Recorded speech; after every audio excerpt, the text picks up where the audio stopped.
Hi everyone, it's Mystery Rob here, and I've got an interview for you of me, conducted by Sidekick Gary, whose social media details you can find out in the video description. I've got some other things, hopefully, that'll be coming up soon, so please subscribe and keep them peeled. And you can follow me on Twitter at mystery_Rob, and hit the notification button as well, I guess, and yeah, I'll have some stuff soon.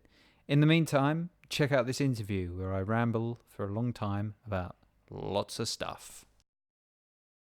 Right, the first thing I wanted to ask you, really, I just got just some brief, nothing like uber professional, and it's just basically who you are, and well, basically just start off with who you are, really. Well, I'm known as Mystery Rob in this persona. I'm a person living in the East Midlands who has an interest in the matter of sexual exploitation of children, primarily, and I think that there are conditions in society at present that are making it difficult for us to deal with this problem. And it's a problem I think exists for generations, and that's my primary interest in being involved in or talking about things in general. Right, okay, and that's what made you come into this. I don't know, quote unquote movement. I don't think. Well, I wouldn't really say I'm in any part of a movement. I've just taken an interest and have committed some time to it. And got up to speed with certain things. I mean, I talk to a couple of people that are quite involved in actually trying to resolve problems of childhood sexual exploitation and trafficking, and I talk to some of the people that are kind of involved in the movement. But the movement thing is not very impressive to me, and I don't think it's really achieving anything. So I'm more interested in trying to get people to sort of that are following the movement to realize that there's something else going on. It's something more substantive that they could be supporting or giving attention to. In fact, most important is giving attention to these things, and spreading the words, so to speak. Right. Okay. Yeah. Sure. And you think the impact that people are making is that, is it a serious impact, or are we yet to make an impact? I think people like Holly Archer and Sammy Woodhouse are making some of impact, but they're not part of the movement. They're outside of all that because they're people who've been first person affected by issues of childhood sexual exploitation and abuse.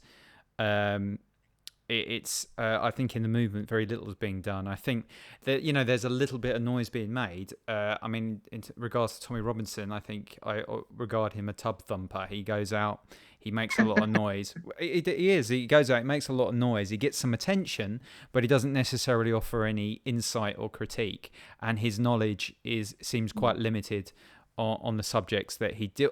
When it comes to childhood sexual exploitation, he seems quite limited. He's actually a little bit more up to speed on the Quran and things like that, if he's directly criticizing Islam, which is probably one of the reasons why he gets quite a lot of stick. I don't think he's a man of spectacularly good character. I think he's a man that has a lot of flaws. I've never met him before, but observing some of the things he's done in public and some of the things I've had wind of from behind the scenes, or got wind of even from behind the scenes, he's not the most. I don't think he's the best fit to solving these problems. Yeah, so he's a bit of a. Cause I look at, from what I've seen of him and what I've heard, because I've never met him, but I think of him really as a poison dwarf who can't be criticised.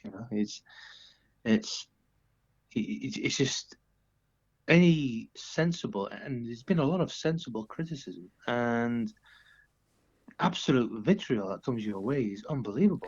Well, that isn't necessarily directly from him. I don't think he's riling up people necessarily to.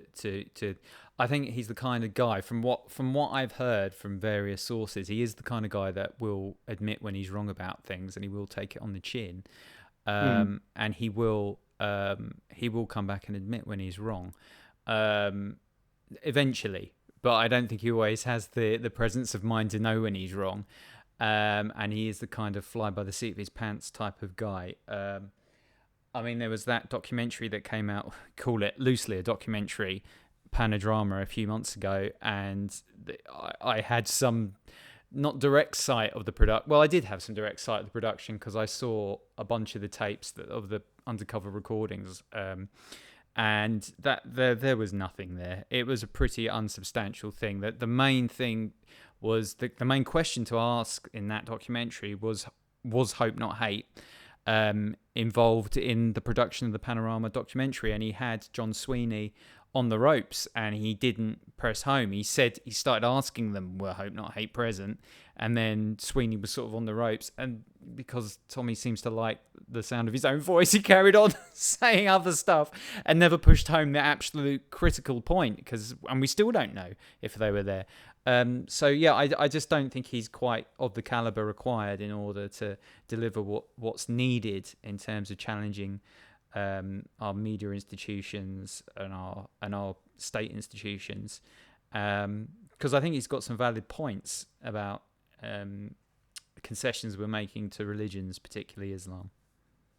Okay. Yeah, because I've read that the whole. I saw it as it unfolded. The Panodrama. Yeah. There's a lot of that. The entire. I'm trying to phrase this right. The entire documentary seems a bit, I don't know, for want of a better word, half-hearted. It was very rushed. I know that. Yeah. So 2 weeks. I mean, when he announced it, there was nothing shot, as far as I'm aware. I think there was just the undercover footage, and the footage that he'd shot in the with Sweeney when they'd called him in and he'd insisted he had his cameramen there.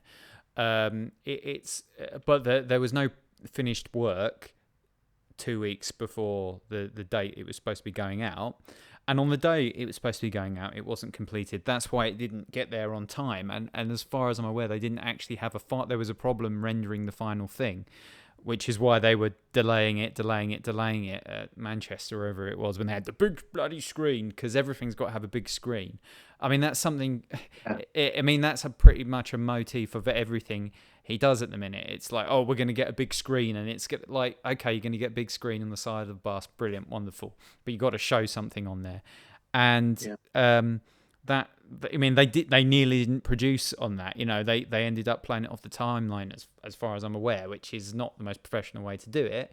But they showed what they had, and it wasn't the slickest of productions. It didn't go through a legal check, as far as I'm aware, and it wasn't very good, in my opinion. And I thought they didn't seem to understand. There wasn't any proper direction on it, and they didn't seem to understand what the real points were to push home on. At the end of the day, John Sweeney saying a few things, that in a restaurant after he's had a few drinks is not the be all and end all. Particularly when someone like Tommy Robinson will say things and come out and afterwards saying, oh, it's all context. Well, you're kind of throwing your argument out the window if you then say, oh, well, John Sweeney saying anything, which might be construed in a not PC way is a crime. You got to be on one side or the other, So yeah, a lot of that stuff. I thought, well, Tommy Brown has been complaining about things that have been taken out of context. Tommy Robinson, you mean? You said Tommy Brown. Tommy Robinson. Yeah. So Tommy Robinson was saying things like, John Sweeney was saying, taken out of context, and he's kind of using the same thing to beat, John Sweeney with. I just think that there was so much potential in that documentary, and yet it didn't deliver. It was like it was doing so much and then it did so little, if you know what I mean. It was just, I found the whole thing very frustrating. It was a mess. It is a Yeah. mess, and it needed a steady hand on that to bring it to completion.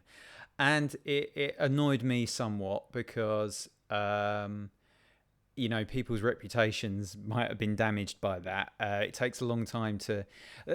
I just don't think Tommy is the right guy to do what needs to be done in that regard. He just doesn't have the ability to bring that kind of thing, or he needs a real producer. And what bothers me is that he is currently supposedly working on a documentary that's going to focus on Telford and sexual exploitation that's taken place there.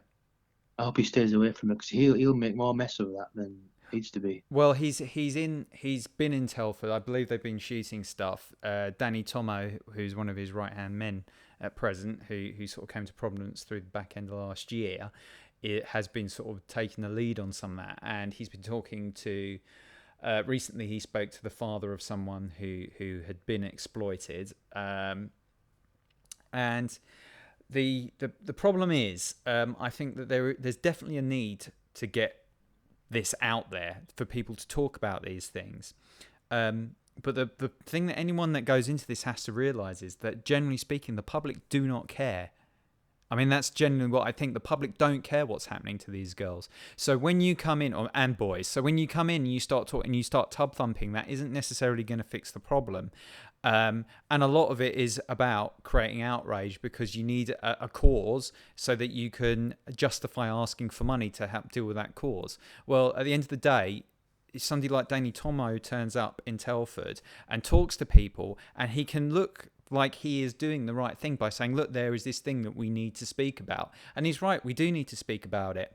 But he doesn't necessarily know how to deal with that in the right way. And if you stick someone in the public domain, if you put their face out there and you say this person's daughter has gone through this thing, there's consequences to that. There's lots of consequences that they're not doing a psychological evaluation of these people. I don't think they're providing the kind of support people might need when they've done that. They're not necessarily going through the production process you go through to vet and make sure that what you're about to do is not going to make things even worse for the people involved. And one of the problems with this problem is that people are not talking about it so much. There are very few people that are talking about it. And the people that are talking about it, it takes a big toll on them. People like Holly Archer and Sammy Woodhouse have a lot of their life is dedicated to this, something that affected their life. They're now further invested in it in terms of their own lives to deal with it and to help support others. And I don't think that's necessarily the way that Tommy Robinson or people around him are thinking about it. I think they're sort of thinking, well, we do this and then maybe they move on to the next place. I don't know if they've got the strategy for dealing with the fallout in the long term. No, they haven't. There's got to be more to this than Tommy Robinson. I'm getting a bit sick and tired of seeing him doing these things. There's plenty of, I know there's plenty of talent out there, but they're just not getting the attention, just not getting the access. And I just can't understand for the life of me why Tommy Robinson and this I've only heard of this new guy, Avi Yemeni, in the last couple of days. Where are these people coming from and why are they getting so much attention? I just can't understand it. Well, I think the thing is, I mean, Lucy did that interview a few days ago where she's made a few claims. These are claims that I've heard from various places. I think there's a question to ask about what the you need to know what the motivations are of people that have got involved with this stuff. You need to know what is driving them. And I don't think this is something that you can do as a money-making business. I think it needs to be a vocation. I think you need to have a calling. And I think there's certain people that have started off with a vocation. I think, it's possible that Tommy Robinson, it was a vocation, and it still is a vocation for him, but it's turned out to be an extremely profitable vocation, and it's continuing to be an extremely profitable vocation. And when you're working in a profitable endeavour, there will always be people that come around thinking, oh, I'd like to be involved with this. I'd like to do something like this. Maybe I've got an interest in this, and if I'm going to do it and be able to support myself, I need to do it with someone who's actually got money coming in that can pay me to do it. And that might be where people like Avi Yemeni are coming from. Now, we need to get money to the right people to get this stuff done, because at the end of the day, these people are not getting money from the BBC license fee to go and cover this stuff. And the BBC, I have no doubt, are biased. I mean, I can say categorically they're biased because, I know that they interviewed Lucy Brown for an item on the Yellow Shirt movement in the UK for Newsnight. Katie Razzle interviewed her was Katie Razzle? I'm pretty sure it was, yeah. In February, I think it was, or maybe late January. And when they ran the piece, they completely omitted her contribution. Even though she'd given an awful lot of information, she talked very evenly. She'd not been 100% positive about Tommy, but she'd not stuck the boot in on him. She'd been quite honest. And about other people like James Goddard. And I think she mentions Tomo as well, Danny Tomo. But it's... They won't show it because they've got their own image. So we don't have that money coming from the license fee that can go to people like Katie Razzle and other producers at the BBC that have a very biased opinion. And it's increasingly coming out that there is bias, even though the BBC has a remit to not be biased. They are biased. The evidence is being shown. Just the other day, there was a BBC Radio 4 producer who went on the record on Twitter saying he would not put certain people next to certain trans people because on a program because he doesn't think the trans people should have to deal with people that don't recognise that they're actually women. Words to those effect. Well, that's bias. That's going beyond the remit of the BBC. The BBC should be bringing. They're not there to make people comfortable. They're there to deliver. Similarly, we're seeing people like Kay Burley, who on her Twitter is brazen. Jon Snow, brazen about their political bias, and these are news presenters, prominent news presenters. So we don't have any of that, and to do that, it costs money. It costs money to go and produce decent stuff, and I know because I've helped producing stuff, and it costs money. I put some of my own. I've covered costs out of my own pocket. It takes time that you can't really, if you're going to do it properly, you can't really be doing a full-time job and sustain a decent output. So the money is required, but when you get someone like Tommy Robinson who gets a disproportionate amount of money coming in, and the model is a donation model, there's the potential for things to get out of hand, and I think potentially it has got a bit out of hand with him. Yeah, I think, to be honest with you, a lot of it now is money making. It's just who can get the most clicks, views, most donations, subscriptions, and it's sort of like a lot of it is lost amongst the mist, if you know what I mean. Well, if you're there getting, it's the attention as well. If you're getting the attention, you're getting the money, and you're getting everything else that goes with it, then it becomes, that becomes part of you. It's a good life. If people are throwing money at you to go out and shout at them, and that's part of the problem I have with Tommy, is that there is so little. When he goes out and does like his live streams, there's very often a lot of shouting and a lot of trying to stir up outrage, which I don't necessarily think is a conscious thing. I think that's just part of his style. But it doesn't. That doesn't actually cut the mustard. It's easy to pick apart for the mainstream media. And it just doesn't carry any weight. It doesn't move the argument forward. And it means that you get very limited engagement with the people that you need to get engagement with.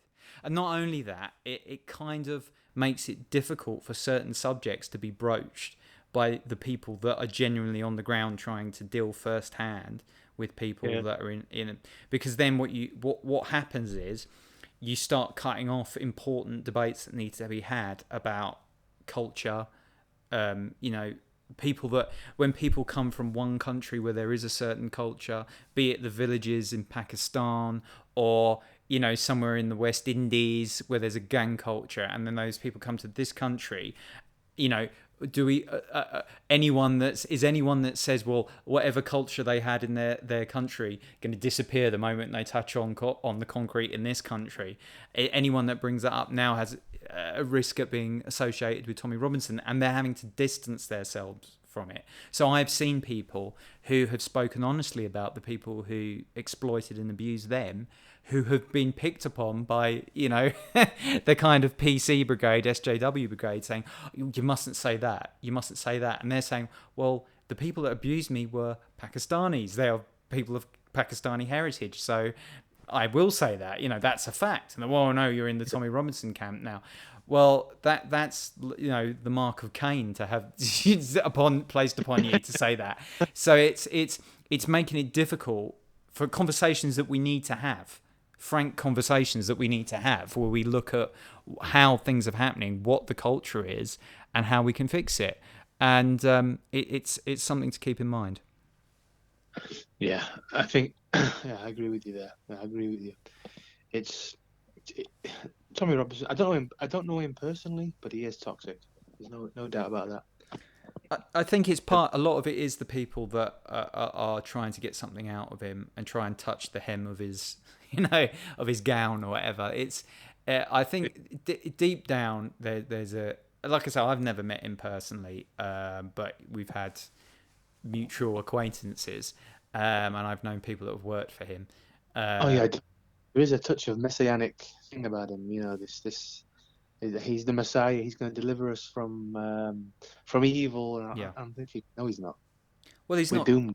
He's not up to it. I mean, I don't think we're doomed, but it's just that. Well, there's a certain section of niche audience, that will support him to the hilt, and he's probably got the biggest niche out there at present. It's not enough to get him elected to anything, which is a problem. Having said that, if he did get elected to anything, I mean, it would be interesting, because people we elect should be representative of the public. If we had proportional votes in the country, I think now he probably would be elected somewhere, across the whole country. He would be. I mean, I'd kind of be in favour of having 10 seats in Parliament which were proportionally represented, which we won't have because we had a referendum on it, and it kind of ruled out any proportional representation. But I think if we had 10 seats, non-geographical seats, proportional representation, he'd probably get voted in every time at present across the nation. I think he's got enough support. So and we need it to be representative. We need Parliament to be representative of all people. But I just don't think he's quite got it, what he needs. And I think he's come a long way. He's done some good videos. He did a really good one with Susanna, who's trans, last year, her coming out video. He did a really good one with Imam Tawhidi last year as well. So there is quality there, but often there's someone guiding him and helping him along. And he has got some good guys around him. I mean, I listen with interest. There's a guy called Brian of London that supports his efforts a bit, and I always listen to what he says with interest. Seems very reasoned, very calm. But then there's other guys that I think, what's your game? Are you really up to speed on this? We don't have enough voices that are not that middle class voice. And I'm not really a big one for the class system, but we don't have many voices that are the ordinary man on the street that works maybe in the bottle top factory. And Tommy's the nearest we've got to that. And I think, really my major concern about that whole thing is, where is the money going? Is this supporting? And I think he should be transparent as well. I think he should be telling us where the money goes. If you're telling us that money has to go towards a certain cause, and this is what you're going to spend it on, then you need to be showing the paperwork to show that it's gone on it. So what do you think about, so to touch on, I know it's a bit of a sensitive, well, it seems like a sensitive subject at the minute, but what do you think about Lucy Brown when she was saying about the cocaine and not do you know anything about that? Or? Well, what I would say is that when something, look, there's been talk about that for ages. There's somebody made a claim about it last year. There's always, you hear Antifa elements bringing it up. I think when you are bringing in as much money as it seems he is, it would probably be prudent if there's people saying, well, is it all going on drugs or is some of it going on drugs, to come out and make a statement one way or the other. Now, the thing is, when you've got, I have a problem with that. I mean, I'm anti-drugs. I think it's a bad move. I think it's better to keep yourself sober. And I don't drink, and I'm not interested in any of that kind of stuff. But I'm not going to be puritanical. Sure. But I mean, the question I have is that if you're campaigning against sexual exploitation, but if you are to be an individual who is also at the same time consuming cocaine in whatever amount, then the criminal networks that support that maintain that sexual exploitation are very often the same networks that maintain the drugs distribution. So it seems to me there's a bit of a conflict of interest to be campaigning against sexual exploitation or tub thumping against it, yet at the same time potentially feeding into that by your recreational habits. Yeah. And in a similar way, I think there's a question there of, well, can you be a user of sexual services from sex workers one way or another and also campaign against sexual exploitation? And not making any allegations, but I think that's a question worth answering, and it might be something we need transparency on, because it might be that there's people in the movement that their position would be more along the lines of not, oh, they're raping our kids, more like we need to have proper regulation of the sex worker industry. That might be their position. It wouldn't be my position, but it at the minute, if you go to a prostitute, how can you come back and say, well, I know how that prostitute got into, she might be 23 years old, but how do you know that 23-year-old prostitute didn't start when she was 13 in a system of sexual exploitation she's never got out of? Right. Okay. Yeah. Sure. There's a lot. Yeah. I believe. Yeah. I don't trust Tommy or anything like that, investigating that. It needs to be somebody else who is more knowledgeable on the subject of investigating child abuse, because there's been too many people coming forward making statements and allegations, and it finds out they've been telling lies, or the fantasists, and done a lot of damage into investigating it. So I think it's something recently about that guy who made allegations. Was it a VIP sex ring or something? And then how much damage he's done. I think he's been convicted today, actually. I think he's got 18 Right, years, for perjury. I believe it's perjury, yeah. Yeah, so it's definitely something.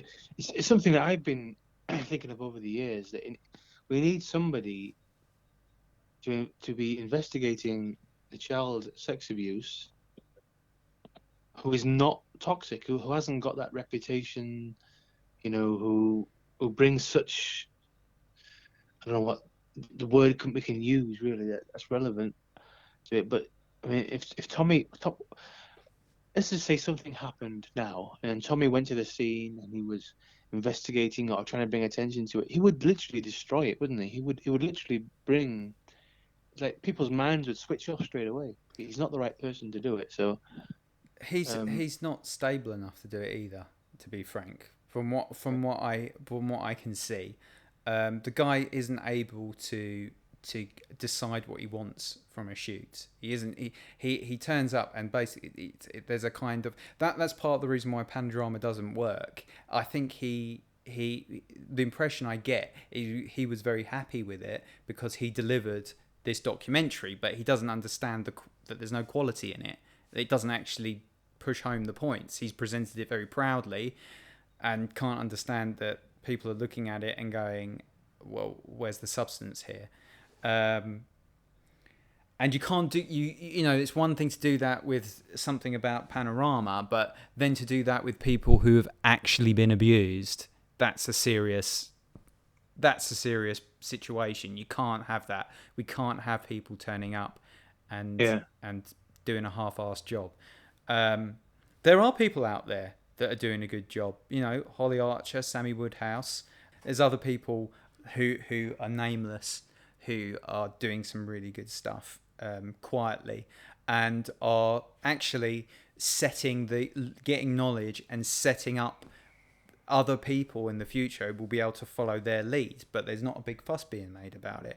And most of these people have got bugger all money to work with. I mean, Holly has got a bit of money that's come in from the government. Eventually, the state are given it to support her Holly project, which is supporting first-hand victims of sexual exploitation who are now in adulthood. And I think that funding runs out next year, or maybe in 2 years. There isn't a lot of money around it because the people that are doing the real work are pretty kind of humble about it, and a lot of them have anonymity and they're not really able to come out and make a big noise because they can't do first person interviews, or when they do, they don't have their face on there, they're from behind or their voice is masked. Yeah, it's just that's one of the things that's been frustrating me over the years is this child sexual abuse. It's not enough has been done about it. People don't care. But, yeah. Once every few years, there's another group that they target. I mean, this is the way I think it is. There's always been, it's been an institutional problem in this country.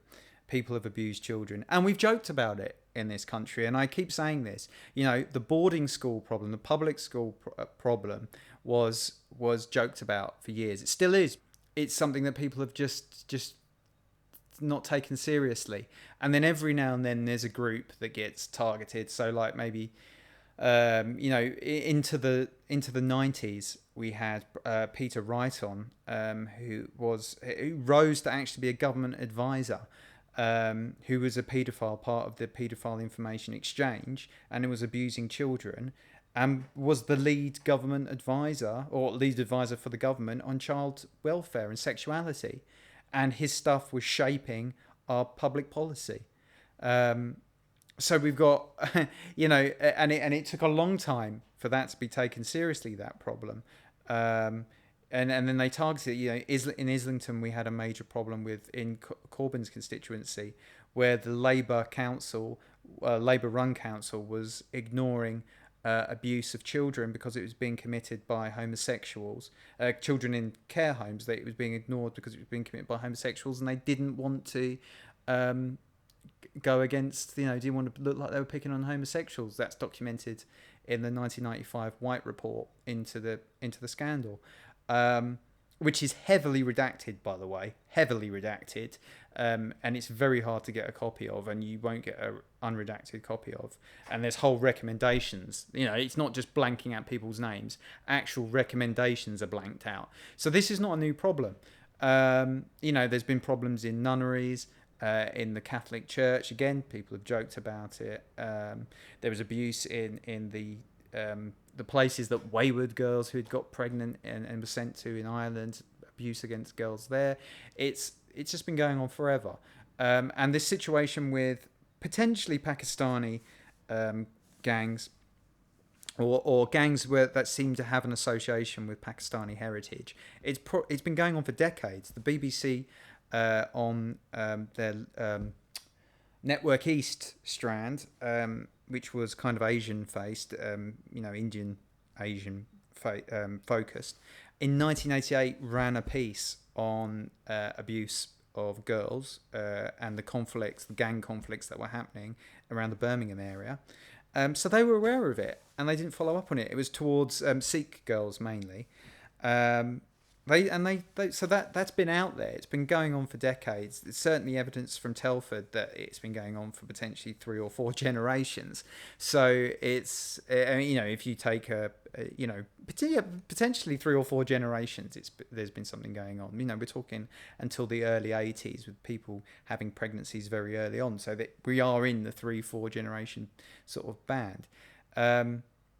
So yeah, and the main thing is that people just don't care about it. The press knew about this stuff and they didn't care. They never published, or if they did, it was not really serious. They don't care. People generally don't care about kids being abused, and you very often come across this attitude of, well, where was their responsibility? Why weren't they responsible? And then if you read a book like Holly Archer's book or Caitlin Spencer's book, you can see how insidious, how aggressive, and how targeted the methods are to bring people in. And Caitlin Spencer was brought into this way of life by a white guy, actually. So it's not all one race. And Holly Archer's wonderful document of what happened to her, which is called "I Never Gave My Consent." Really good book's worth reading. I mean, she describes how when she was in this system of abuse, a lot of the clients were not Asian. Some were, but or they're not Indian Asian, or Pakistani Asian. A lot of them were Chinese. Right. Okay. So, and we're not having those conversations. I'm increasingly of the opinion that there is another problem which has not had enough attention, and that's with kind of black gangs commoditizing girls for sexual value, and abusing them, and using them as a sexual commodity, basically. I don't think we're getting enough attention on that possibility, which seems, from the anecdotes I'm hearing, to be very viable. There is something going on in those lines. But I think we have a kind of culture where there's been a long been a problem with discussing crime committed associated with black people, or where the statistics show that black people are overrepresented. And I think there is a problem that might be similar to the problem we've seen with Pakistani kind of Muslim, possibly focused abuse, that might extend. There might be something similar happening with certain black communities with that kind of gang culture. Right. Yeah, I think there's Long answer. a lot. Yeah, there's definitely a lot of people who are afraid to be called racist or something like that. Because I don't believe just because you're a certain ethnicity, it means that you're doing it. I think it's just because in every ethnicity, there's always somebody doing something they shouldn't.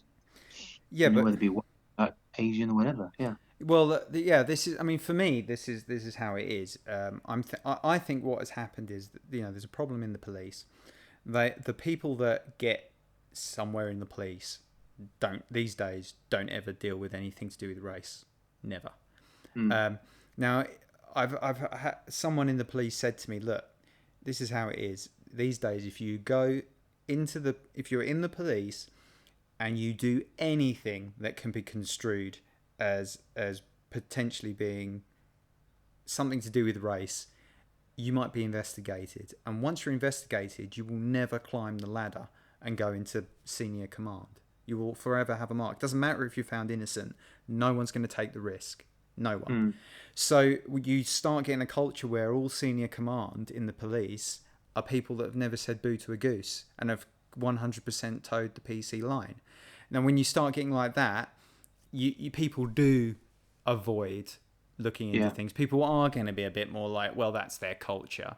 Oh, those girls have made that decision themselves, which is a major fallacy in my mind. But that's the way it's panned out, and I think that's part of the reason we've got into this situation where it's just gone unchecked. Police have been aware of it. They have seen it happening.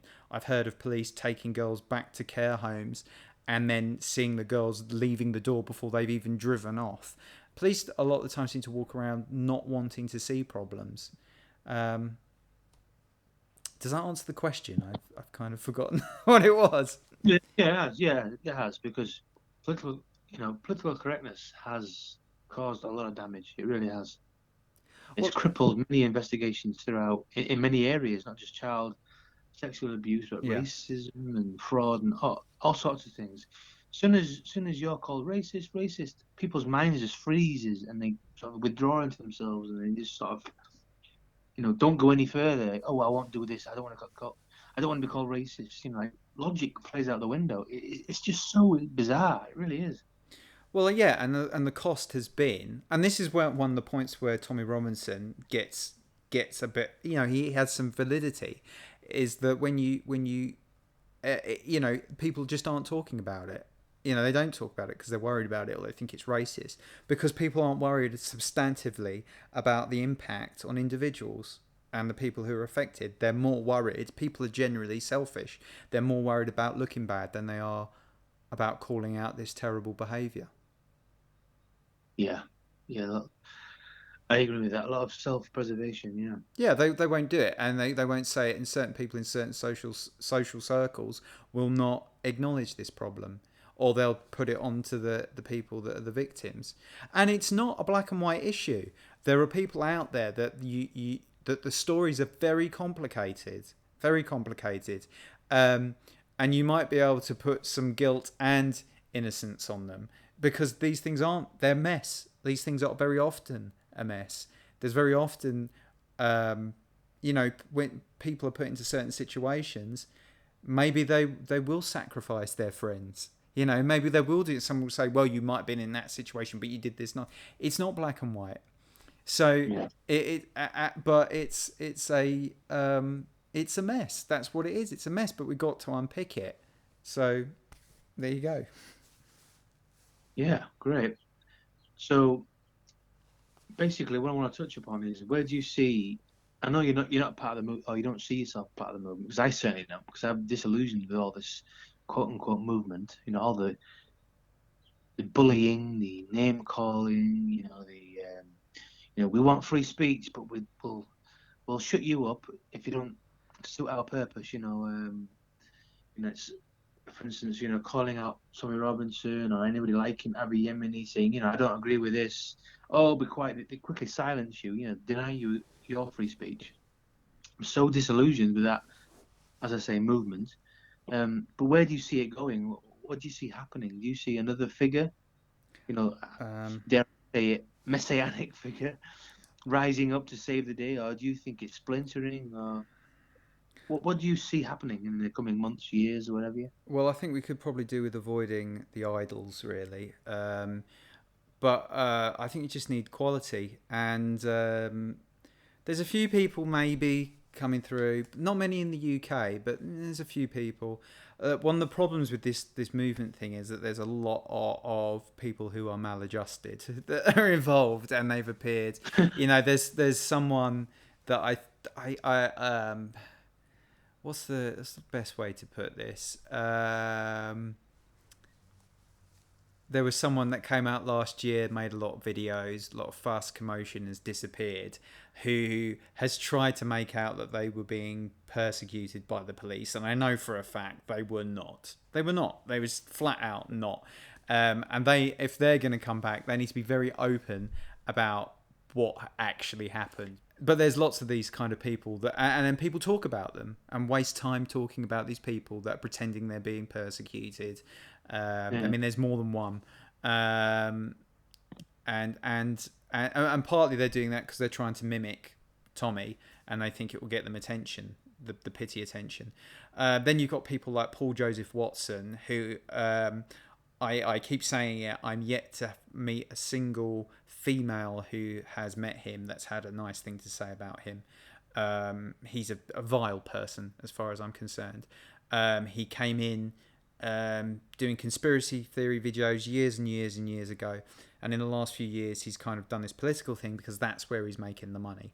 And the money initially, I think most of his money was coming from advertising revenue, and then he's moved on to and slightly supplemented. I think he was getting a cut of the Alex Jones stuff from InfoWars on his brain tonics or whatever he sells, survival gear and all the rest of it. So he's kind of been doing that, but he's just a hack. He doesn't care about any of this stuff. That's the impression I get. And his work is crap. I mean, it's really crap. He gets ideas out of other people and then presents them as his own ideas. There's nothing to this guy, and he's very clever because he doesn't engage anyone that criticizes him.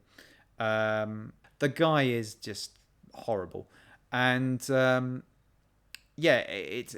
kind of outrage thing. I think in the UK we've got a problem because there aren't many people that aren't like that. I mean, I like. Well, I worked with Lucy, so I like her at her best. She is the best around, I think.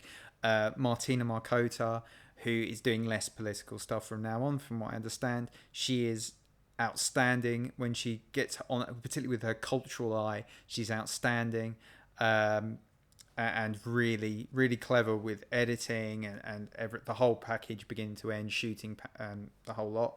And her husband Jack Buckby, having been originally BNP, has a lot of insight. Very reasonable character, And if you say, "Oh, someone's BNP, they're a problem," very often like, "Oh, BNP," but Jack.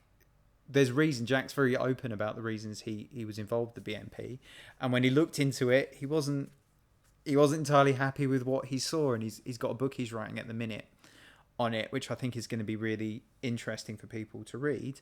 But these are people that are not happy to be told something is a certain way. They want to go and look for themselves, which is a unique quality these days. There's Steve from Speaker's Corner, who isn't producing so much at the minute, but he's a good guy, balanced. Again, all of these people I have different. I don't share views with. I just think they're good.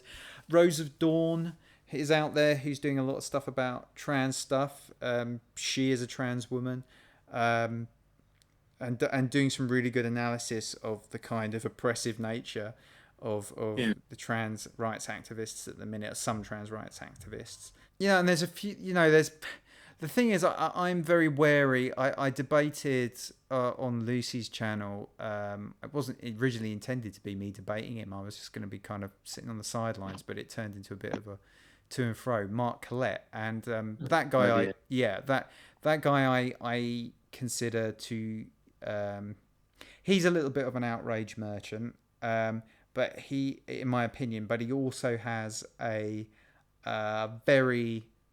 He's open about it. He is pretty kind of neo-Nazi, and he's definitely not the sort of person you want to be. I don't know, personally or publicly associating with. I don't find his views. Jews this, the Jews do that. The Jews are guilty of everything. I'm sick and tired of it. He is not. I can't believe Lucy would go on that show with him anyway. I'm stunned. I think there's value in it, because you might not necessarily you might not endorse him, but you might associate with him. And I think it's important to have the dialogue, because every time somebody says to you, "Well, you don't need to look into this yourself, just take for granted I'll tell you what he says," well, there's a problem there. Well, hang on a minute, what you're going to do? My thinking for me, and what do you actually know about him? Because you can guarantee that most of the people that look, Hope Not Hate, have published a load of stuff about Mark Collett, but they haven't really done anything cutting about him. They might say, "Oh, well, he believes this or that." They've not raked him over the coals, and I think I raked him over the coals. I mean, the I don't think the video is available at present, but the comments were very in favour of him. But they would be, because he's got a niche audience, and they all came to watch.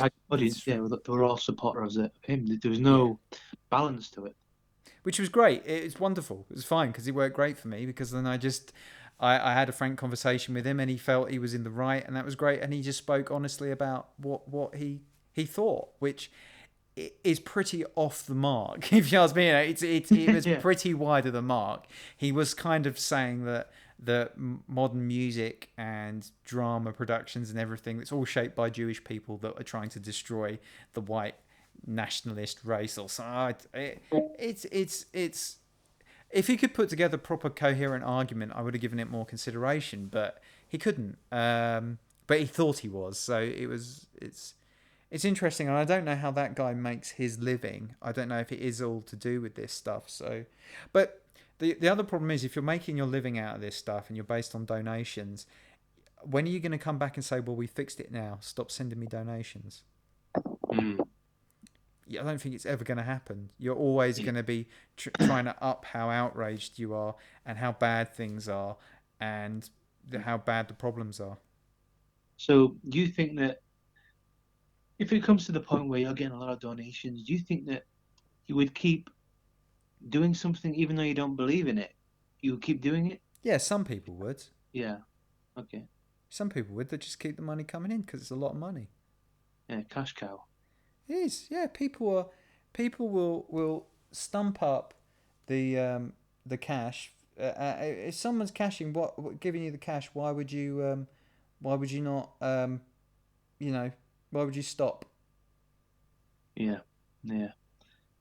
It's just, yeah. I think because a lot of things that I've been looking at, it's definitely you can see by the way they're doing it. It's all about the money. It's all about the cash, the clicks, the views, the pound sign. You know how many. Well, it's wise to have a good strategy anyway. So not strategizing isn't necessarily a sign of being dishonest, because it's a reality that you've got to come up with some kind of strategy. I mean, do I necessarily think that Sargon of Akkad was the best person to interview with Lucy? Do I think his opinions are necessarily the most important? Not really. You know, I think he's an interesting observer. Was his political campaign critically important? Not really. But when we Oh, was that the guy with the rape thing? That's right, yeah. When we interviewed him, the views, it bumped up the channel and it went up the algorithm kicked in more. So you've got to make a compromise between strategy, because you've got to get people out to hear what you're doing. You know, they've got to see what you're doing. And because we did that, it meant that when we did more important stuff, it got more of an audience. Yeah, do you think sometimes though? I mean, I can understand about the jokes and this and that and the other.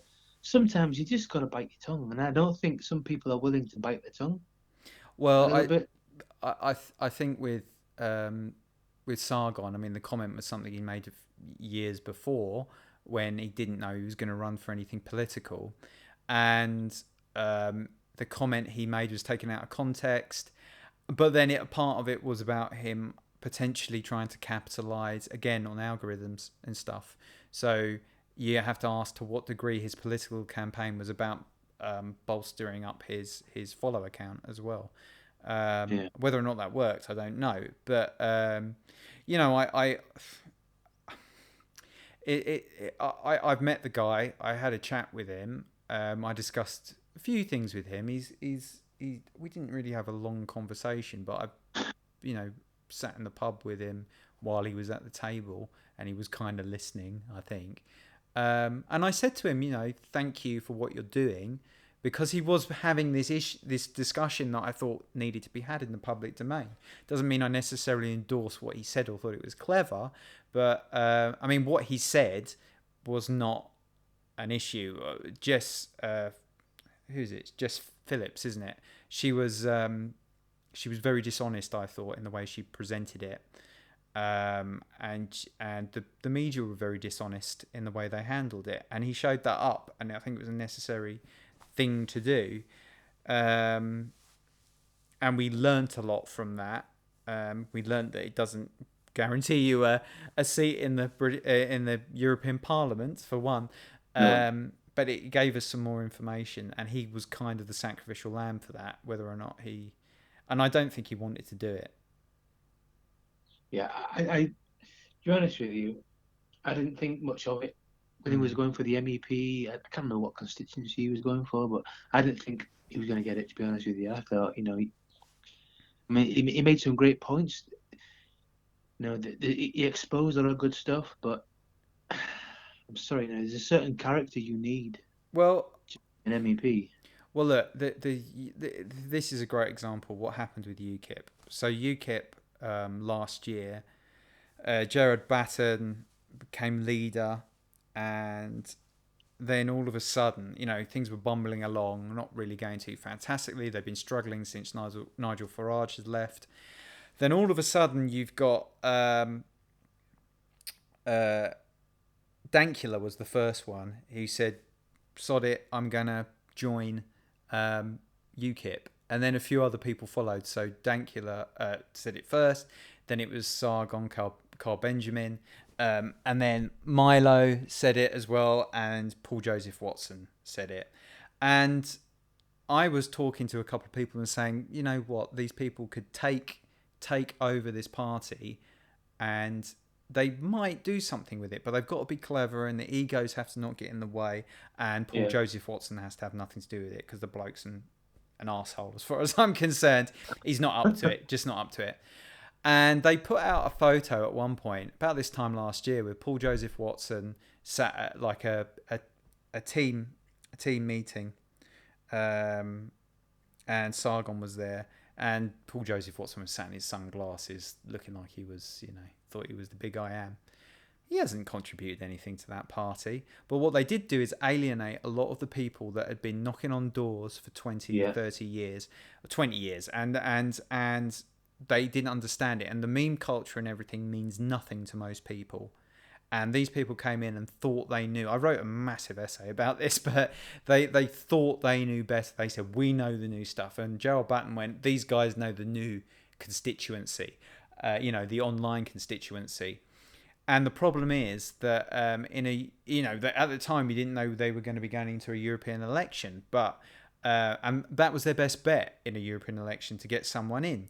But unfortunately, the niche is too small, even in a proportionally represented election like a European election, to get anybody in.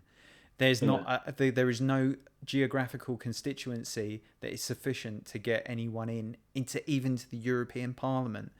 So. And UKIP was on a nosedive. Their nosedive went seriously downhill, and then they also had the poisoned chalice of associating with Tommy Robinson, which meant they lost a huge number of people to the Brexit Party, and in a way actually sealed that the Brexit Party became the party of choice for those who were pro-Brexit. So a huge opportunity was lost there. They could have become the young trendy online party, but egos got in the way. They have a guy writing tweets for them at present who my understanding is the guy who writes that is doing a lot of the PR for the party is a guy that I don't think has the moral integrity to do the job. Let me put it that way. What is that, the guy who they actually pay people to be in charge of the tweets? Yeah, I think that there's someone who's got that job at the minute who didn't have it before. I mean, they needed to sort out their PR. They needed to sort out their front end because it was awful, and they kind of changed it around. And yeah, it's slightly different, but their tweets have become a little bit eccentric and not very. They basically they've alienated a lot of the people that I think were pacing the streets for them. But I mean, my understanding was there was a financial problem that got fixed when those guys came, because they got a lot of people who joined, but those people aren't going to renew their memberships. It's so that's a great example of where potentially this movement could have done something and then it fell on its arse. And I like Dankula. I've met Dankula as well and had kind of been in conversation with him, and he's a very straight up guy. Again, we massively disagree. Our outlook's very different on certain things, but he's straight up and honest about it. And I didn't think that the thing with the dog was very clever, the getting the dog to respond to certain things. But the Nazi salute dog. Oh my god. Yeah, but the law is the law, and I don't think he broke the law. The law in Scotland is that you have to have intentionally believed in what you were saying when you say it to actually be guilty of a crime, of gross offence, whatever the crime was. And he wasn't guilty of that crime. That's the long and short of it. He's not a genuine Nazi. That's what they were arguing. And that guy, I think he probably will have a long career ahead of him. He seems like his feet are sort of on the ground. He's still relatively young. And he might make a difference. But again, he got offered a BBC series, and the court of public opinion chucked him off of it before he even started, and he would have been good. Yeah, that's the thing though. At the minute, though, it's like the public of court opinion. I've seen the public of court opinion manipulated so many times, go from one thing to the extreme to the other.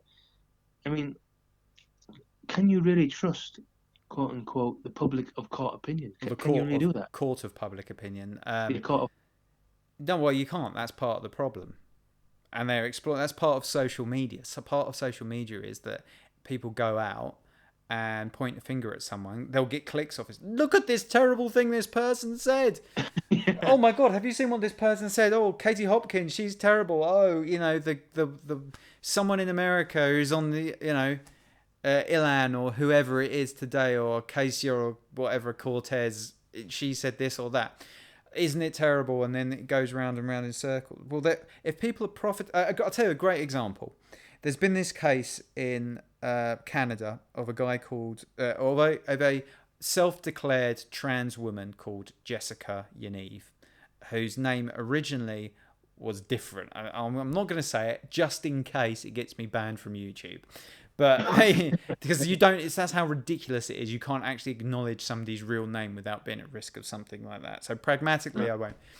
So this person went to 16 waxing salons, more than 16 actually, but there were 16 waxing providers, and said, I want to be waxed. Can you do this for me? And they said, yeah, no problem. Hang on a minute. Are you the person in your profile picture? Yes, I am.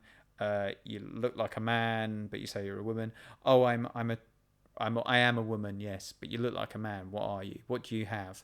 Well, yeah, I have a penis and testicles. Yeah, sorry, can't do that. And then he sued them. So there were 16 people he sued. Eventually, I think it was reduced to 15 because someone called him out on something, and his bottle went, it seems. Her bottle went, it seems. And so this has been going on for months. And in the last week or so, this case has all of a sudden got attention. So prior to that, mainly the attention was coming from what they call trans exclusionary radical feminists, TERFs, which is seen as a term of abuse by the feminist, and it's not applied to people who aren't even feminists. I've had it applied to me, and I'm certainly not a feminist. Certainly not trans exclusionary radical feminists. Good grief! Where did all these names come from? I know it's so this is like certain trans rights activists have come up with this, and it's used as a term of abuse. So mainly it has been people like a narrow group of feminists, people concerned with women's rights and women's spaces. For example, someone like Posey Parker is a prominent name. There's other names, and say like Rose of Dawn is someone who actually is trans who's been talking about this as well. There's been almost no attention about this from the mainstream, and certainly not what I guess you could call the mainstream social media people.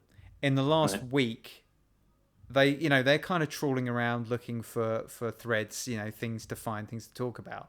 Well, they've happened across this. So one person, I think it was Mike Cernovich, said, oh, there's a case happening, because it got to a case. All the cases happening about this. Or you get this very superficial version of the story. So you get this version of the story where they say, oh, this person wants the balls waxed, and then that's it. This man or what trans woman wants their balls waxed, they're suing about it.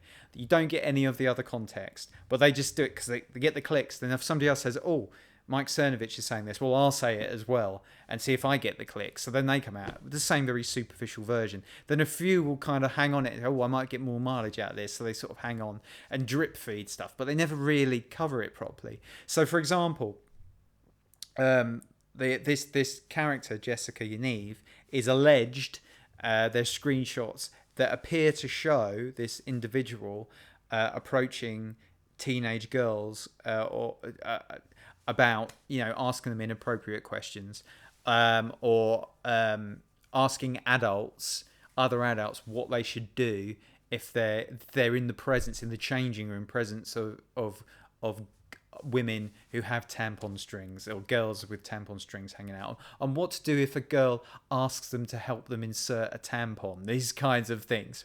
That wasn't getting coverage. That wasn't really getting it. They just sort of did so superficial that they kind of read that bit, oh, that's it, and just pump it out and think, well, I'll get a load of retweets or whatever.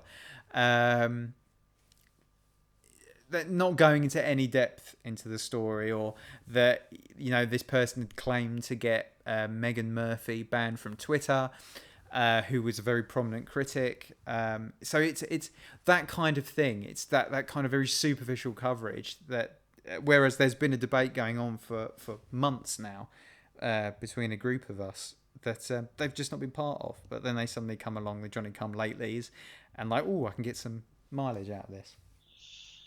Yeah, but basically all that I just find, to be honest with you, highly disturbing.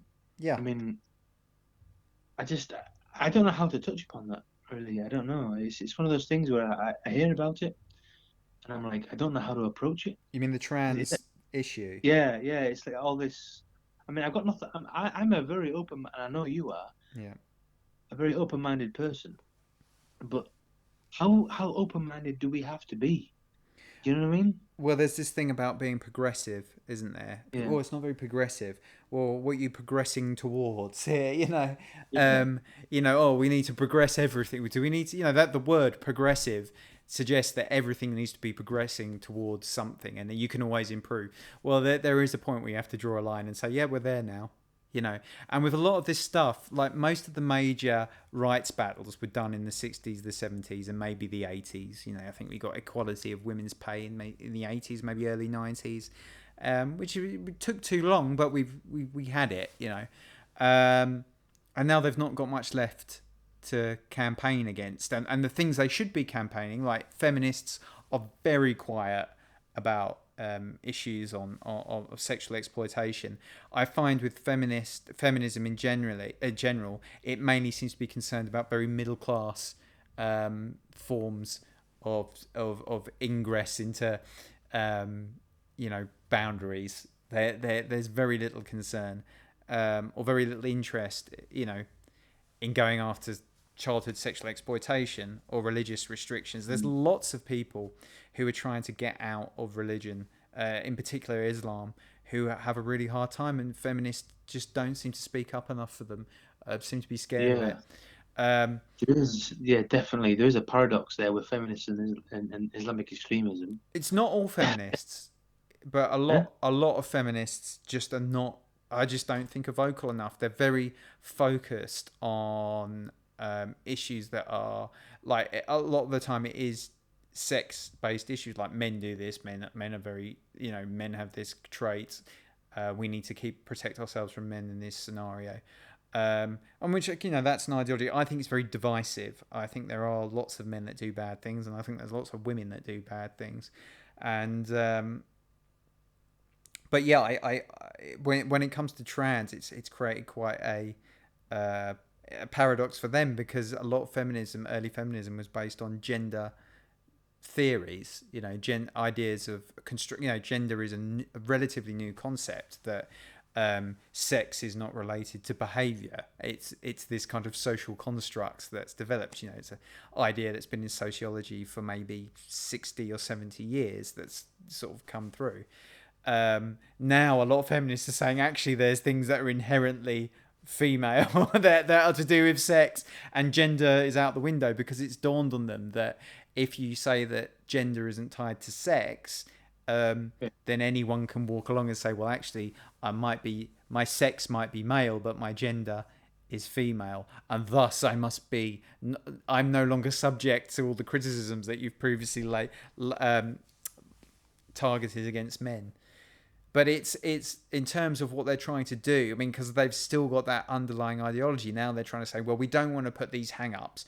We don't want society, our education is starting to fall in this trap of saying we don't want society to tell these little boys or little girls how they should behave, and shape them. So whatever they, we will teach them in a gender-neutral way, and we'll start having these lessons that are gender-neutral. And kind of, it seems a bit forced. It seems like there's a lot of kids that are kind of being taught stuff that is kind of being forced upon them, I would say. They're kind of strained. Yeah, there is a lot of that. Yeah, definitely, yes, there is. Brainwashing, I suppose you could say. It seems like it from some of the materials that are coming out, but I don't think it's present in every school, and I don't think it's part of the curriculum yet. But there are bodies out there that are trying to get in there, and they exist to do that. This is the other problem. If you say, well, there is an inequality in a certain area of something, and then you go out and you say, right, we need to stop this inequality, and we're going to build a business around it, you're not really going to stop once the supposed inequality is dealt with, are you? You know. Yeah, there's a lot of parents backlash as well. Even teachers and teaching assistants as well. Well, people are vile. This is the thing that gets me. People are vile. So where you will get teachers, there will be parent backlash, there will be teacher backlash. But there's some parents that will think, and they will genuinely think this. Well, I've got a little boy, I've got a little girl. Oh, it would be nice, it'd be so good in my social circle if I had one of my kids was trans. That would be so useful to me. There are people that think like that, and we're setting up the systems to allow that to be exploited at present. I don't understand why there's any third-party organisations having anything to do with the education of children, particularly in that area. That it shouldn't be allowed. It should be curriculum only. Yeah. And Yeah. there's I briefly saw an article that was I didn't read it full, that I saw come up earlier, where someone was saying that they felt that autistic kids were being particularly targeted by this trans agenda. There does seem to be some, there's a lot of kids who are confused, because kids do get confused, Yeah, kids, ones are all over the place. Yeah, absolutely. It seems that they're kind of pouncing on them and saying, look, maybe you're a girl, maybe this will make it better, you can be whatever you want to be, when really they should just be saying, be comfortable in your own skin. It is awkward, issuing puberty blockers. Well, puberty is a difficult time for kids at any time, But why use puberty blockers? I mean, why? And the damage it does is irreversible. The lady who runs Mermaids, which is a charity, a charity, a company that tries to support people who believe their children are trans. Her own son, she's on record, there was a documentary, her own son was on puberty blockers. Well, was son, now would say his daughter, was on puberty blockers. And when it came to having the operation when they were 18 to convert their penis into this faux vagina, their penis was so small because of the puberty blockers that they were... she was laughing and joking and saying, well, there's insufficient penis there for them to create a vagina, which I don't think is a laughing matter. I think it's a pretty tragic thing that this... And I do consider trans surgery to be butchery. Generally, I personally cannot see how it fits in with the Hippocratic Oath. I think there should be treatment for the condition of being unhappy in your own body. That many people are unhappy in their own body for various reasons. And many people are very harmful towards their body for various reasons. So, yeah, I just find it really... I'm very uncomfortable with it. There'll always be people that will be best suited to living their life as another sex, and they might want to wear dresses or whatever, but the moment they start sticking knives in people, I find it very, very worrying. Yeah, there's a website called Sex Change Regret. Have you heard of it? No. There's a website about a guy years and years ago who changed to a female. Yeah. He regretted it. He now accepts he was mentally ill. He changed back to a male. Yeah. And there's a lot of that. Look, for example, I'm not saying you are, but let's just say you wanted to change sex to a female. I would support that. I'd be a bit like, whoa, hang on there. Yeah. But I would support that. I wouldn't discriminate against you. I wouldn't beat you up. I wouldn't do anything bad towards you. But I would also say, do you want to see someone? Because this might not be a physical thing. It might be a mental thing. You might have a mental issue that needs addressing. Might have gone doolally for a few weeks, and then you come out of it at the end of it and you think, oh, I've got no todger now, or my boobs have been cut off, and that's not an ideal situation to be in. I'm the kind of person, certainly when I was younger, sometimes kids couldn't work out whether I was a woman or a man, I've been slightly ambiguous at times, for short periods your hair gets a certain length. It's not. So I'm certainly not the kind of person that's necessarily the most. I'd say now, now I'm older and uglier and everything. It's a bit different, but and hair's all fallen out and everything. But when I had long flowing locks, it's people might have. someone might have said to me, "Or do you think maybe you might actually be a woman?" And I would have said, "No, I think I'm a man." But I'm pretty sure I would have had a lot of pressure on me to have my God knows what they would have done to me. What happens if they'd got me at 13 or 12? Oh, good grief! Oh, What could have happened to my most delicate parts? Who knows? yeah, It's you must valued. I might You have been must on value. here going, well, it's been a real ride the last 20 years or so. I could have been a very different man or woo man. Yeah, well, man's not the right word. Exactly. It's very difficult, and I feel sorry. I mean, I've met a few trans people. Like I said, I've met Rose of Dawn. I've exchanged a couple of words with Sophia Lewis, who's known down at Speaker's Corner, who I mean is very pretty actually. They've done a really good job on her, and a lot of people didn't realise that she was trans when she turned up. Um, the voice is really good and everything, and Rose Yeah, of some Dawn's some had a lot of people are work done. actually capable of doing it. Yeah, There are some men who can actually pass off as a woman, which is a bit disturbing. But there's some men that have a bit of I don't know, feminine gene. I don't know if that's the right word.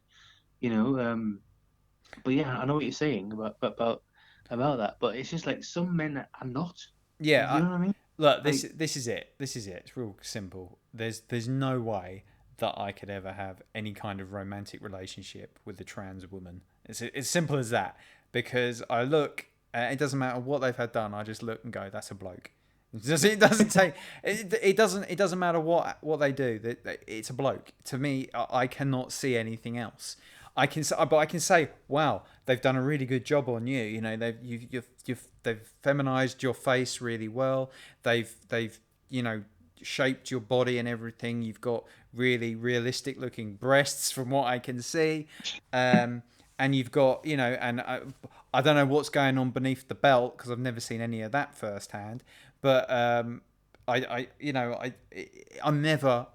just, but you're a bloke. You're a bloke that's had yeah. operations, and it's sad. It's sad, and it might be very hurtful for people to hear that. But that is what I think, and it's not going to change. And I'm not. But the hypocrites, Rob. The hypocrites. They say to you, "Oh, well, you wouldn't date anybody who is." Yeah. Do you date anybody that's trans? A lot of these people who support trans, have they ever dated anybody who are trans? Well, Have they ever yeah. done it? Well, that's it. I mean, there will be some that do, but I Mm, mean, and look, I don't want these people to be miserable and alone. But I mean, and there mm. are some that have come out. And Riley Dennis is famous for saying that if you're a man and you're not interested in going out with a trans woman, then you're racist or bigoted or whatever it is. No, But that's nonsense. yeah, it's it's it's a niche market. If you have that work done, you're putting yourself into a niche market, and you have to accept it. There'll be a much narrower group of people that will be interested in having any kind of romantic relationship with you, and Yeah. that's a fact of life. That's it. And you can't expect people to go, "Oh, I'm just going to go out with you because or the other one they're doing, which is they're saying they're trans, and now they're lesbians." And then expecting lesbians to take an interest in them. Well, Exactly. Yeah. It's just also, dare I say, anti-human. I don't. Well, I feel sorry. I mean, I don't want these people to not have companionship, and I think Yeah. it's unlucky that they're in the scenario they're in. But I'm not going to begrudge people wearing women's dresses. Yeah. They look sort of ridiculous to me sometimes. Yeah, Sometimes they yeah, look the good. clothes. The clothes don't bother me. If you want to Yeah. wear, if a man wants to wear clothes, it doesn't necessarily mean there's something wrong with him. It's just fabric at the end of the day. We're talking about actual biology. We're talking about biology. We're talking about anatomy. We're talking about the human biology, and you're doing something that's very, very permanent. Yeah. Well, I'll Uh, tell you what I'm seeing a lot at the minute where I live, and I live in a city and a fairly trendy city. I walk into the art area and I'm seeing an awful lot of blokes wearing like women's skirts, dresses, and stuff at the minute. And I'm looking at them and I'm thinking they're doing it because they're trying to make a point. They're not. They don't want to do it. They're making a Point. political point. Yeah, they're like, oh, What, I'm what not is that? I'm not one of these men. You know, I don't embody all these things, so I'm wearing that's my gut feeling. But then you see them. So I saw a guy walking down the street with a woman wearing pretty similar outfit to him, and he was wearing like a kind of lady trouser dress. Sorry, the lady trousery sort of thing. But it was one of those where the kind of hips put quite close together. You know, there wasn't a lot of leg room, and I could see him walking, and I thought he was walking very gingerly. Let me put it that way. And I thought, you're wearing that silly woman's skirt which requires your legs. Do you know the kind where you need to sort of have your legs very close together when you walk? Women sometimes wear. They look nice on women very often. Women, because they've got nothing in the way there. Exactly. This guy was walking along like he was clacking together, if you know what I mean. He was. He looked like he had. I thought, when you take them things off, mate, your plums are going to be absolutely swollen because they've been clacking together, squeezed between your legs all day. You've gone clackety clack, clackety clack, clackety clack. You're going to have a pair of bloody watermelons between your legs. I could see it. He looked unwell, and he was kind of meekly going along with a kind of, you know, like he couldn't even grow a proper beard or anything, but he was trying to because, you know, whatever. He was probably about 24, 25. I just thought, is this where we are? Is this what we've come to, that blokes are deliberately wearing, you know, what's the word for it? Not castrating themselves, but flagellating themselves in public by wearing these things, these that are cutting off the circulation. But ashamed of being masculine or being male. Oh, God, this is stupid. Well, the thing is, the Scots have got it right. When they wear their skirts, they've got a nice bit of room in there so you can get the things all swimming around. And you can have, you know, they've got special things they wear or not, it depends. But they don't have any clackage problem. Yeah, they have a pocket. They have a special thing. So, some don't wear anything under there. Yeah, Some wear. So some have a pocket where it just dangles, and they wear. That's it. So it's all dealt with, designed. But Like deliberately wearing a woman's skirt that's going to cause you your clackerage problems. It's a major. It's a mistake in my opinion. I just don't get it. I just don't get it. Like, be feminine if you want to, whatever, but don't wear it. You know, respect your physiology, for God's sake. You know, don't put your balls in a compromising situation. But there you go, they do it, and I've seen other people wearing strange things, and some people, like, I think the word is autogynephilia. What? It means a lot of people are saying this isn't about being trans. It's not about wanting to be a woman.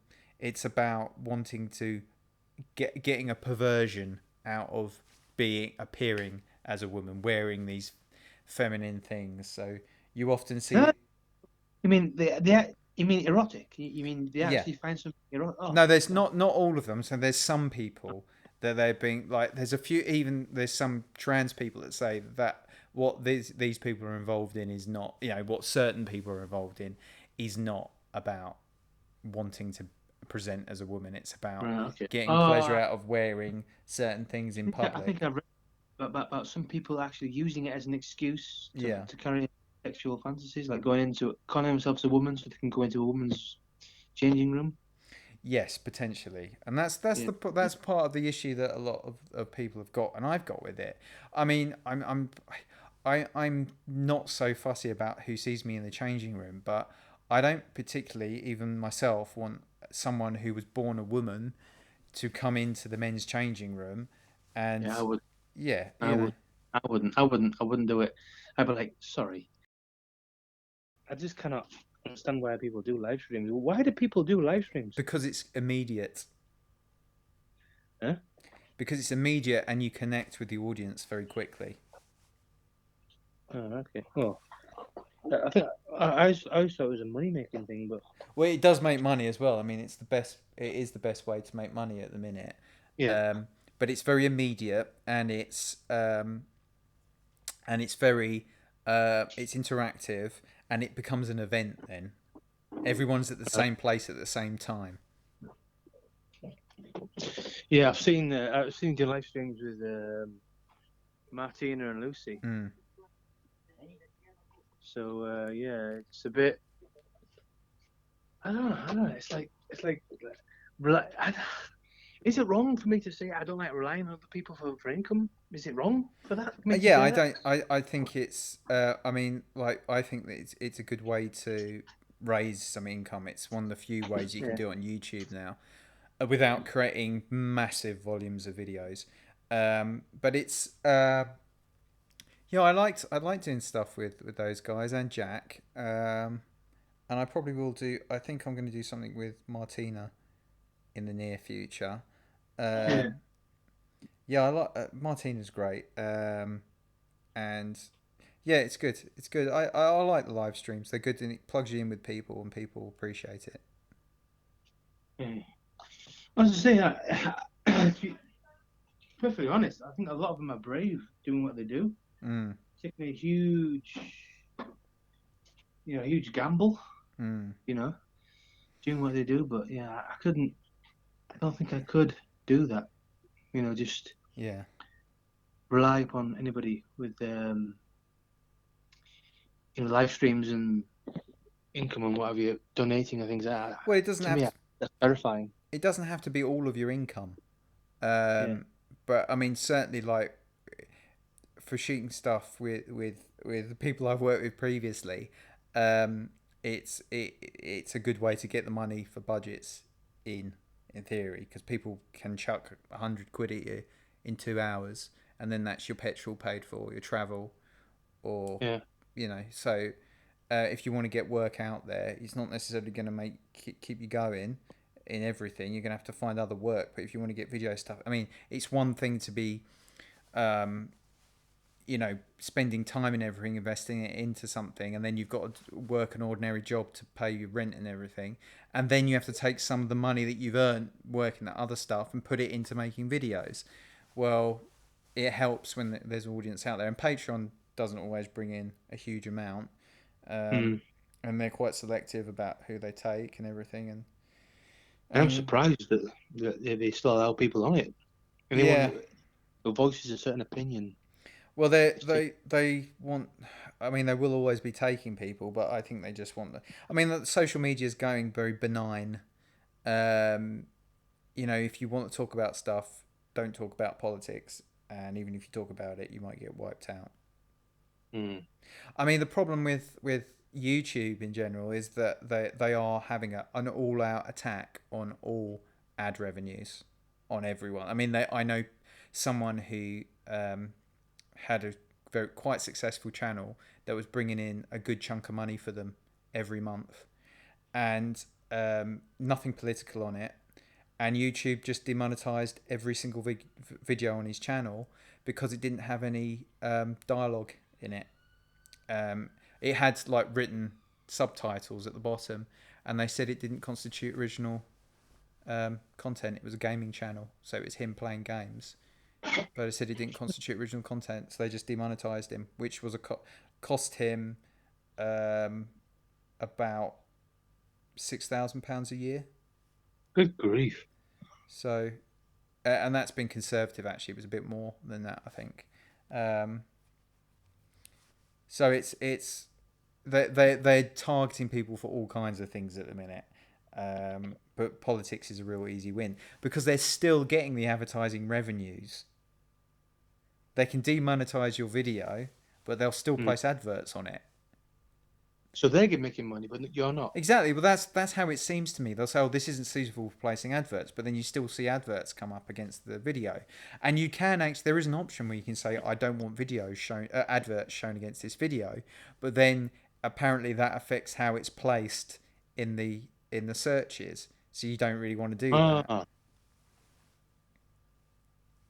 So if you want to make adverts about, if you want to make videos about Lego, and beaches, or in fact, not even beaches is no good because there was a guy. So yeah, there's one that Jack pointed out to me. There's a guy who put out videos which are basically like he'll point a camera in a forest where it's raining, and run it for 8 hours, and then he put the video up, and it was monetized, and people watched this video. They demonetized that because they said it wasn't valuable content. Just insanity. Yeah, so they're just basically they're taking the mickey, really. YouTube. This will probably get me marked because they'll analyze this video and get me into trouble and probably blacklist my channel. But it's a yeah, that's the way it seems to be going. Yeah, it used to be. I used to see years and years and years ago when I was on YouTube. You can see all sorts of videos, and now it's like it's a big culling. I switched on YouTube this morning. I went to the YouTube page. I had one video from Ethan Van Sciver come up in my suggestions, and every single other video was Fox News. It was potty. I mean, I do see a lot of different things. The algorithms are quite clever. It does pick up. I mean, one thing I've noticed with it is that it picks up. If I watch a certain type of video on a Sunday night, the following Sunday night it'll start suggesting similar videos. Yeah, it's not to me sometimes. Yeah, it's trying to get people into routines. They're looking at TV and thinking, what can we do?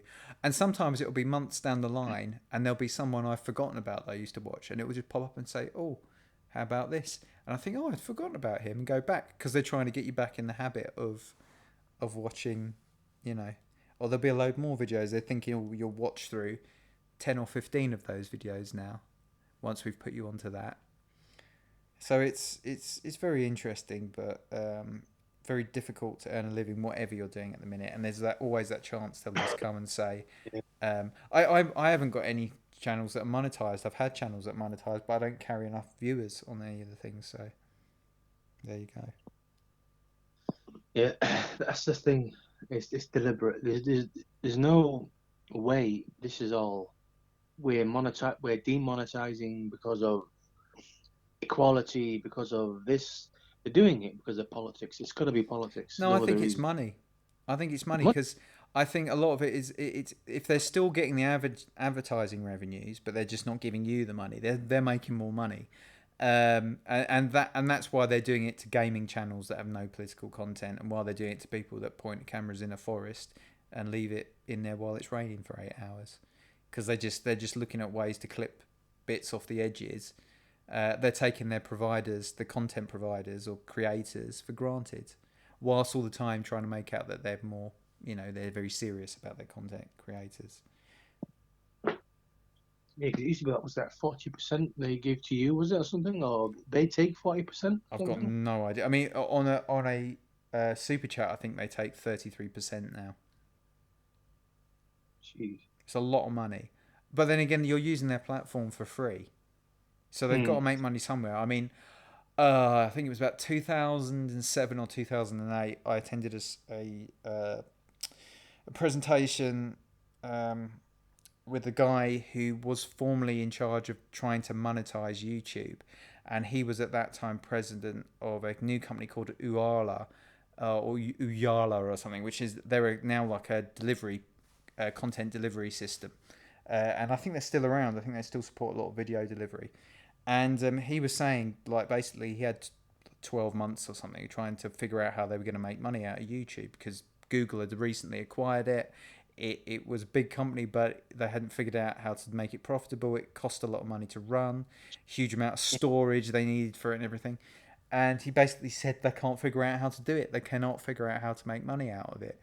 And I think it's taken about 10 years for them to do it. And part of that is by getting as much content as they can without paying for it, and bringing in systems where people give money and they clip off a huge amount of it in the process.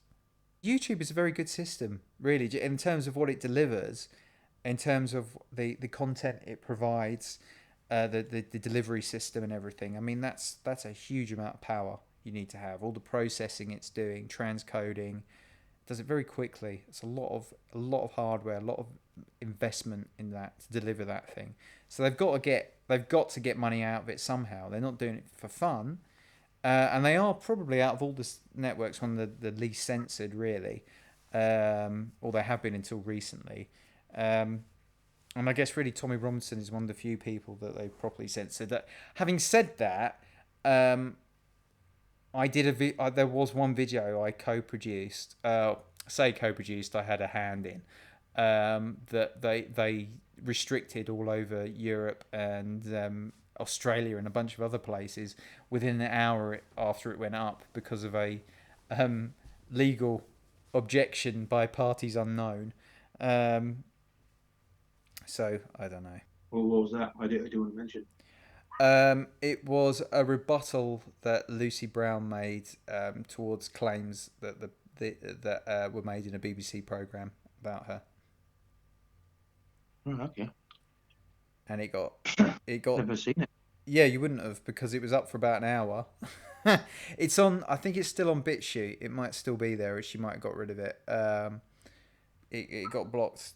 That was a Friday night, about 10:30. That went up, and there was a legal complaint within that. About an hour, and they restricted it all over the place, and you couldn't watch it if you were in the EU. No idea why. No idea what the reason was. Never got to the bottom of it. Didn't get an explanation. So, if the mainstream media behave like that, why engage with them? Well, because they've got the audience, haven't they? Right. And you know, it's that you can appeal to niches in social media, but you can't necessarily get to the wider audience. And if you want to get to the wider audience, you need to get to that privileged position.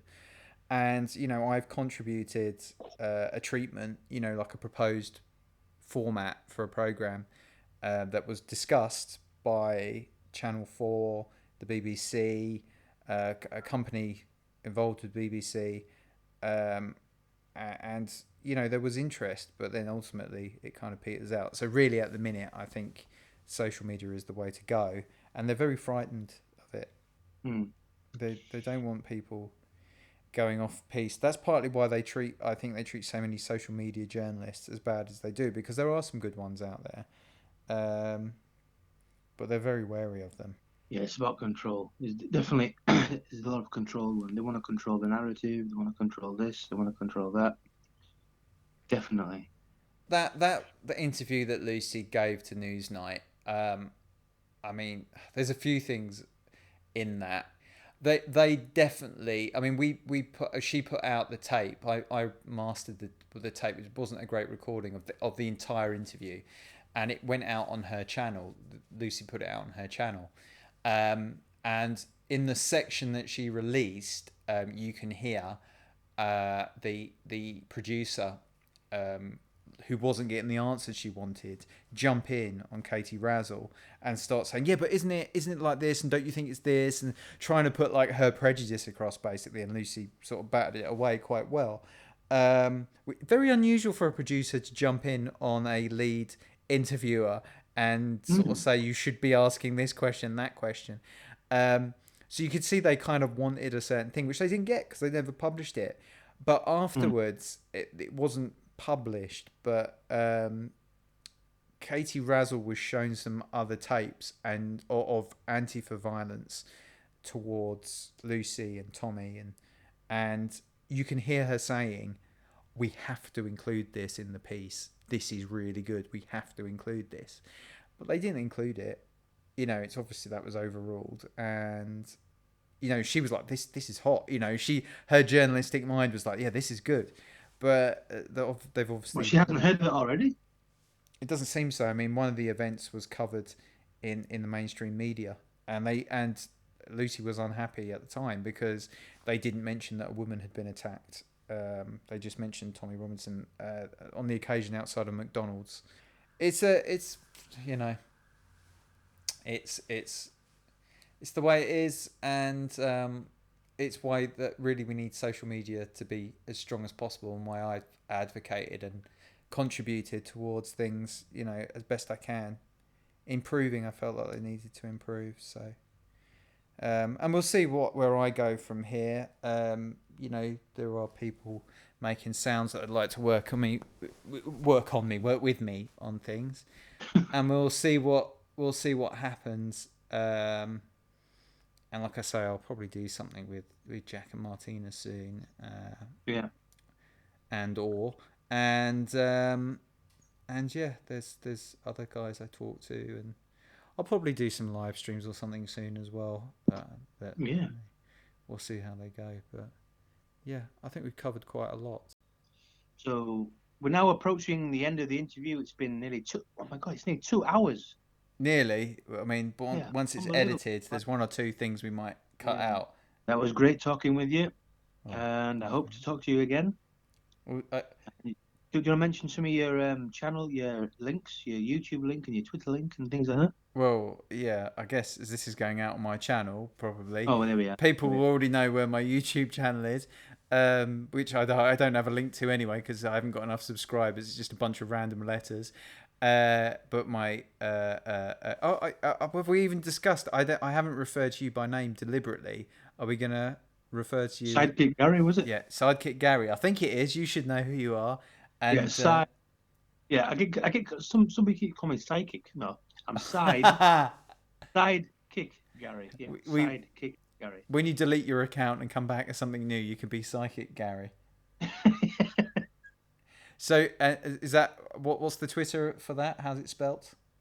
It's a Twitter. I'm just going to click on that. Right, so it is twitter.com/Gary Sidekick. I don't know why it's come up as Gary Sidekick because it's Sidekick. But anyway, twitter.com/Gary Sidekick. Well, we'll put that in the description. Link it in, whatever it is. Yeah. And as people may know, I'm Mystery Rob at Mystery. Yeah, Mystery Rob. Yep. Yep. And it's going out on your channel. Did I say this was that? A fantastic interview. Oh, it was a fantastic interview. By the way. Your what? Sorry. My first interviewing someone on social media. Oh, your first interview. You've done a very good job, if I might say so myself. Well, thank you. Superlative efforts, and just keep up the efforts. Very good. Thanks for interviewing me. It's been an absolute pleasure, and let us rejoice.